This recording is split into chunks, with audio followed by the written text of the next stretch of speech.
नमस्कार बच्चों।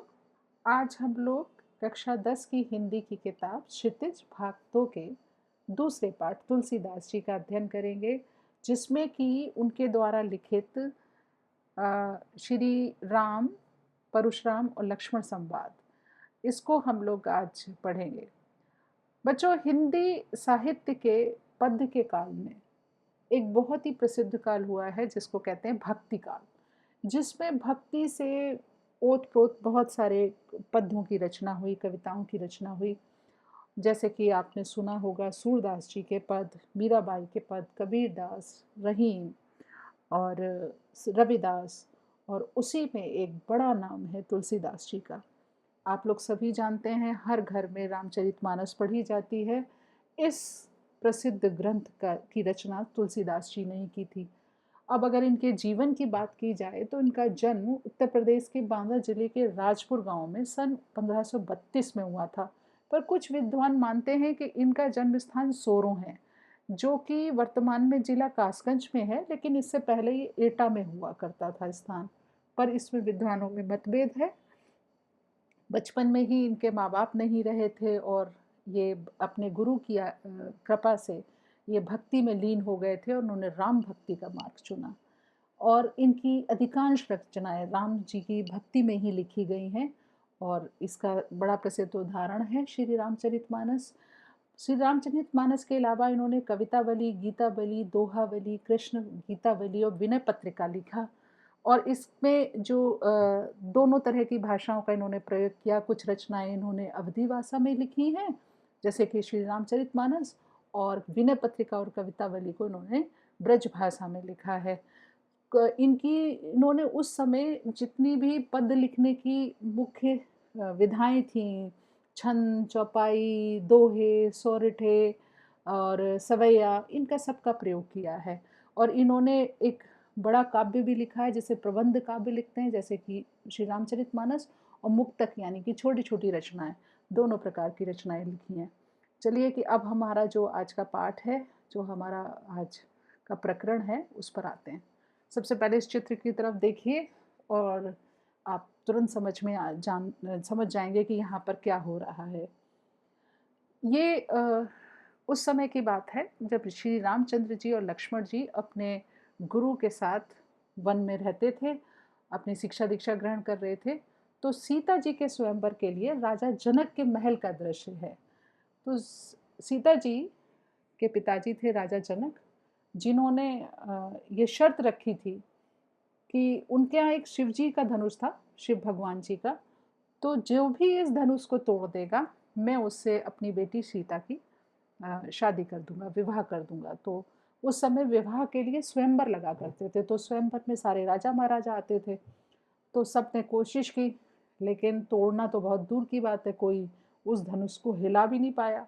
पर श्री रामचंद्र जी ने अपने गुरु से आज्ञा लेकर के जैसे ही उस धनुष को छुआ, वो धनुष टूट गया।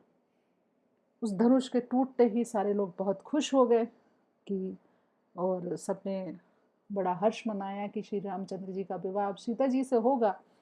लेकिन एक मुनि थे श्री परशुराम जी, जिन्हें बड़ा क्रोध आया। वे शिव जी के बड़े भक्त थे और उन्हें बड़ी गुस्सा आई कि शिव जी के धनुष को किसी ने तोड़ दिया है। तो इस चित्र में आप देख रहे होंगे कि एक तरफ राम लक्ष्मण जी खड़े हैं, बीच में धनुष टूटा हुआ पड़ा है, और सामने एक मुनि परशुराम जी खड़े हुए हैं, जो कि गुस्से में उनसे वार्तालाप करते हैं। तो रामचंद्र जी तो बहुत ही विनय के साथ में इसका उत्तर देते हैं, लेकिन लक्ष्मण जी, जो कि बहुत ही भावुक और क्रोध उनको भी बहुत आता है, तो वो क्रोध के साथ में और भावनाओं में भर करके परशुराम जी के साथ संवाद करते हैं। तो ये बड़ा ही मोहक संवाद है दोनों तरफ से। तो चलिए इसको सुनते हैं। तो धीरे-धीरे करके इसको मैं पढ़ूँगी और अर्थ भी समझाती चलूँगी साथ-साथ में कठिन शब्दों का। चलिए पढ़ते हैं। नाथ संबुदन भंज निहारा, होइए केहू एक दास तुम्हारा। रामचंद्र जी कहते हैं, नाथ, हे नाथ, शंभु धन, शंभु कहते हैं शिव जी को, शंभु से शंभु बनाया, धनु कहते हैं उनके धनुष को, भंज निहारा तोड़ दिया है। कि हे नाथ, शिव जी के धनुष को तोड़ने वाला, होइए के हुए एक दास तुम्हारा, आप ही का कोई सेवक होगा। यानी वे स्वयं को उनका सेवक बताते हुए बड़ी विनम्रता से कहते हैं कि जिन्होंने शिव जी का ये धनुष तोड़ा है वो आपका ही कोई दास होगा। आयसु कहा कही किन मोई, सुन रिसाए बोले मुनि को ही। अब मुनि जी को इस बात पे गुस्सा आ गया। रिसाई कहते हैं गुस्से को, ठीक है। तो मुनि जी को इस बात पे गुस्सा आया और उन्होंने गुस्से से बोला कि कौन इस बात को कह रहा है। आयुष कहा कही किन बोही, क्या आज्ञा है, किस कौन कह रहा है ये। सेवक सो जो करे सेवकाई, अगर कोई सेवक है मेरा वो कह रहे हैं ना रामचंद्र जी की कोई दास होगा तो वो सेवकाई करे ना, यानी वो सेवा का ही कार्य करे। अरि करनी, अरि करनी करी करिए लड़ाई। अरि कहते हैं शत्रु को, कि तो जो शत्रुता कर रहा है तो वो लड़ाई करे, अगर सेवक है तो सेवकाई करे।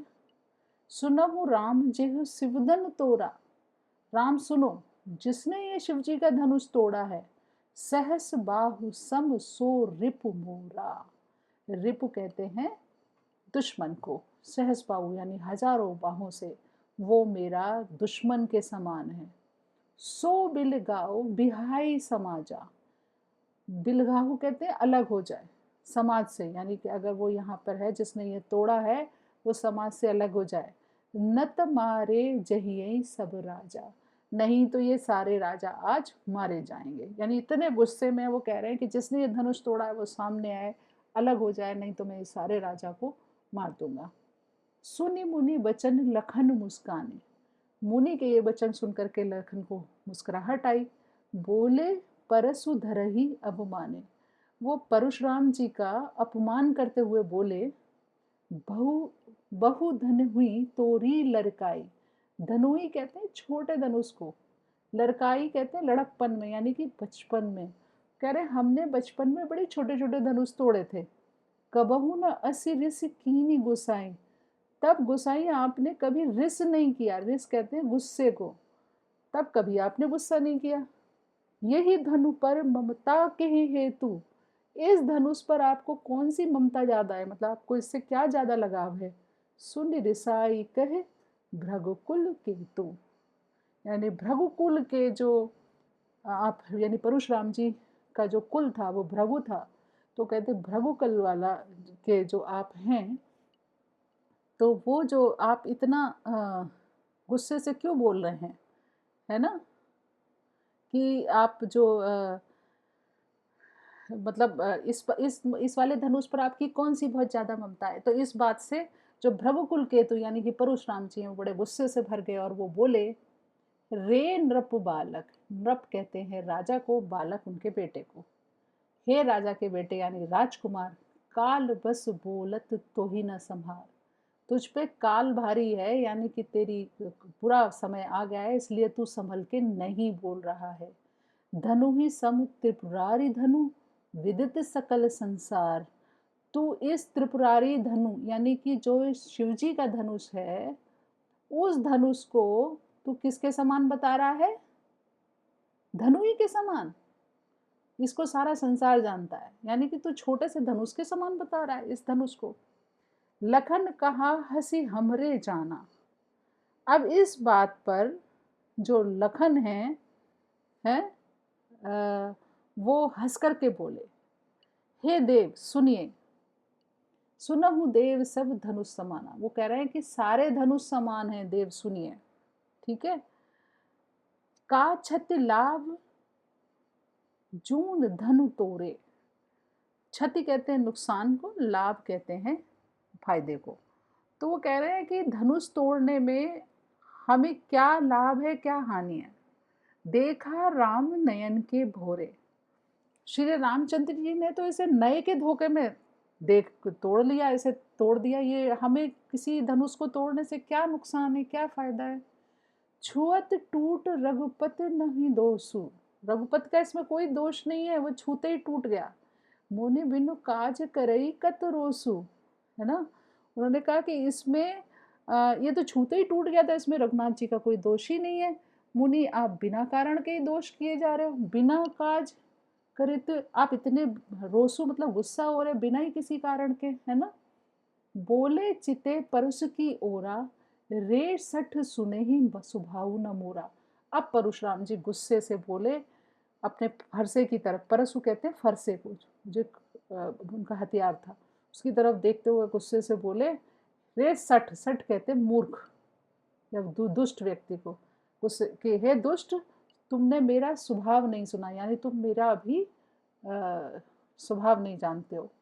बालक बोली बंधो नहीं तोई, बंधो कहते हैं मारने को, वध करने को, कि तुझे बच्चा समझ के मैं मार नहीं रहा हूँ, केवल मुनि जड़ जाने ही मोही, तू केवल मुझे मुनि समझ रहा है, यानी तू मुझे केवल साधु समझ रहा है, तो तुम्हें तो बच्चा समझ के नहीं मान रहा हूँ। बाल ब्रह्मचारी अति कोही, मैं बाल ब्रह्मचारी हूँ, विश्व विदित क्षत्रिय कुल द्रोही, पूरा विश्व जानता है, विदित कहते हैं जानने को, कि मैंने क्षत्रिय कुल को मारा है।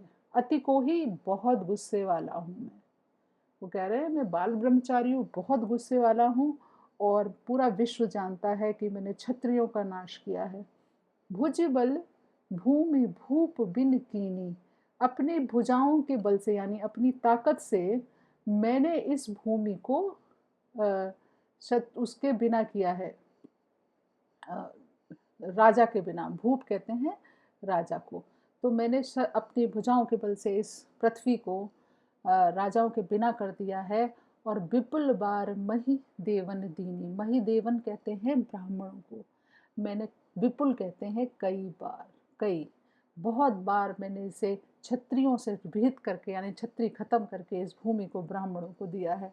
सहस बाहुभुज छेद निहारा, जो वो ये कहते हैं कि हे राजकुमार, परस विलोक महीप कुमारा, महीप कहते हैं राजा को और कुमार कहते हैं उसके बेटे को, तो वो कहते हैं कि हे राजकुमार, सहज भुजा, कई सारी भुजाओं को काटने वाले, छेद निहारा मतलब जिसने इसको काटा है, इस मेरे फरसे को देख, विलोक कहते हैं देखने को, तो वो कहते हैं कि मेरे इस फरसे को देख।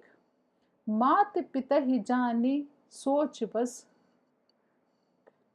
मात पितहु जानी सोच बस, करसी महिष किशोर, गर्वन के अर्वक दलन, परस मोर अति घोर। वो ये कहते हैं कि ये राजा के बालक, तू अपने माता पिता की सोच के वश न कर, मेरा फरसा बड़ा भयानक है, मतलब ये जो मेरा परसू है यानी फरसा है ये बड़ा भयानक है, इससे गर्भ के बच्चे भी मर जाते हैं, यानी कि इतना खतरनाक है। बिहसी लखनऊ बोले मृदुवानी, लक्ष्मण जी हंस करके मृदुवानी यानी बड़े मीठे शब्दों में बोले, अहो मुनीश महाभट्ट मानी, अरे मुनीश्वर आप तो अपने आप को बड़ा भारी योद्धा मान रहे हो, महाभट्ट मान रहे हो अपने आप को, हैं? पुनि पुनि मोहि दिखाव कुठारू, पुनि पुनि कहते हैं बार बार, कि बार बार आप मुझे अपना ये कुठार यानी कि कढ़ाई, ये कुल्हाड़ी दिखा रहे हैं, ठीक है। जे तर्जनी देख, हाँ सॉरी, हाँ, चहत उड़ावन फूकी पहाड़ू, आप पहाड़ को एक फूंक से उड़ा देना चाहते हो। यहाँ कुमड़ बत्तियां कोई नहीं, यहाँ पर कोई भी कुमड़ बत्तियां नहीं है, मतलब कोई छोटे से फल नहीं है। जे तर्जन देख मर जाएं, जो आप छोटी सी उंगली देख करके से मर जाएंगे। देख कुठारो सरासन बाना, यानी कि ये जो आप कुठार और धनुष बाण देखकर ही मैंने कुछ अभिमान सहित कहा था, मतलब मैंने आपका ये कुठार और ये आपका ये फरसा है ये देख करके ही कुछ का अभिमान से कहा था। भृगुसुत समझ जनेऊ बिलोकी, मैंने आपको भृगु का बेटा समझा और आपके जनेऊ को देखा, जो कुछ कहूँ सहूँ रिस रोकी, आप जो कुछ कह रहे थे मैं गुस्से उसको सहन कर रहा था कि आप जनेऊ पहने हुए यानी आप ब्राह्मण हैं, आप भृगुसुत हैं। सुर महिसुर हरिजन और गाय, अब इसको समझिए आप, सुर कहते हैं राक्षस को, ठीक है, और महिसुर कहते हैं ब्राह्मण को, और हरिजन कहते हैं भगवान के भक्त को, और गाय कहते हैं गाय को। तो हम देवताओं को, ब्राह्मणों को, भक्तों को और गाय को नहीं मारते हमारे जो कुल में, हमारे परिवार में। हमरे कुल इन पर न सुराई, हमारा कुल इनको नहीं मारता है। बंधे पाप अपकीरति हारे, अगर हम इन्हें वध कर देंगे, मार देंगे तो हमको पाप लगेगा, और अगर ये हार जाएंगे हमसे तो अपकीरत यानी कि बदनामी होगी। मारतहु पाप पर ये तुम्हारे, ठीक है। वो कह रहे हैं कि इसलिए हम जो हैं इनको मारते नहीं हैं, हम हम पैर पड़ते हैं तुम्हारे, ठीक है। यानी हम तुमसे क्षमा मांगते हैं। कोटि कलश सुसम वचन तुम्हारा, व्यर्थ दरहु धनु बाण कुटारा। वो कह रहे हैं आपका तो एक एक वचन ही ऐसा है जो कि करोड़ों वज्रों के समान है, मतलब कुल्हाड़ी की तरह मारता है, यानी आप बड़ा कठोर बोलते हैं। धनुष बाण तो आप बेकार में ही धारण कर रहे हैं, आपके तो बोलों से ही कोई मर जाए, यानी कि वो उन पर व्यंग करते हैं कि आप इतना कठोर बोल रहे हैं कि इसे ही सुन के कोई मर जाएगा, आपको ये फरसा और धनुष बाण लेने की तो कोई ज़रूरत ही नहीं है।